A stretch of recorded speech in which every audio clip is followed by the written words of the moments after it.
پاکستان کے صدر آصف علی زرداری نے پارلیمنٹ کے مشترکہ اجلاس سے خطاب میں حکومت کی معاشی پالیسیوں کی تعریف کرتے ہوئے دریائے سندھ سے نہریں نکالنے کے منصوبے کی مخالفت کی۔ انہوں نے اسے یک طرفہ فیصلہ قرار دیتے ہوئے کہا کہ وہ بحیثیت صدر اس کی حمایت نہیں کر سکتے۔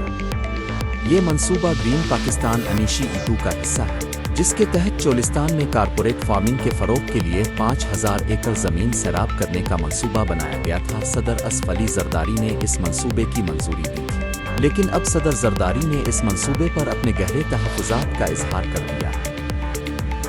وفاقی حکومت نے پنجاب حکومت کے ساتھ مل کر 2 نہریں تعمیر کرنے کا فیصلہ کیا تھا، جن میں دریائے ستلج کے سیلابی پانی کو استعمال کیا جانا تھا۔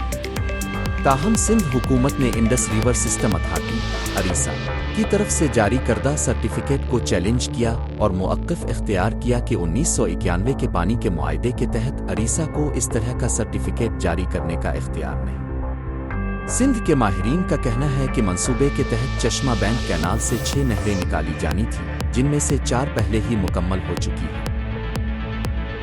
سندھ میں پانی کی شدید کمی ہے اور دریائے سندھ کئی اشروں سے خشک سالی کا شکار ہے۔ ماہرین کے مطابق اگر اس منصوبے کو مکمل کیا گیا تو دریائے سندھ سے وسیع مقدار میں پانی نکالا جائے گا، جس سے سندھ میں پانی کی قلت مزید بڑھ سکتی ہے۔ یہی وجہ ہے کہ چولستان کے مقامی کسان، جو وہاں صدیوں سے آباد ہیں، اس منصوبے کے خلاف احتجاج کر رہے ہیں۔ انہوں نے لاہور ہائی کورٹ کی بہاولپور بینچ میں عرضداشتیں دائر کی ہیں، جن میں موقف اختیار کیا گیا ہے کہ ان سے ان کی زمین چھینی جا رہی ہے۔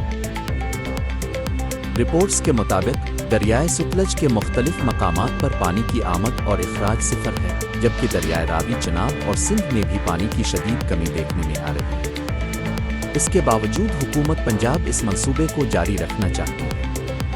سندھ حکومت نے اس معاملے کو مشترکہ مفاد کونسل میں لے جانے کا مطالبہ کیا، لیکن وفاقی حکومت نے اس پر توجہ نہیں دی۔ بعض مبصرین کے مطابق اسلام آباد کی بیوروکریسی نے یک طرفہ فیصلے شروع کر دیے تھے اور اریسا کے سربراہ کے طور پر وابڈا کے سابق چیئرمین کو مقرر کیا گیا، جس سے سندھ اور وفاق کے درمیان بداعتمادی پیدا ہوئی۔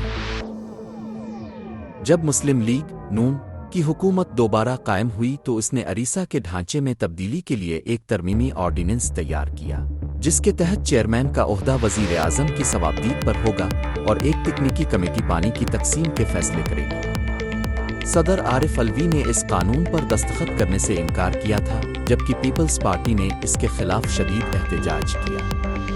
سندھ اسمبلی نے بھی اس کے خلاف قراردادیں منظور کی، لیکن وفاقی حکومت نے مشترکہ مفاد کونسل کا اجلاس بلانے سے گریز کیا۔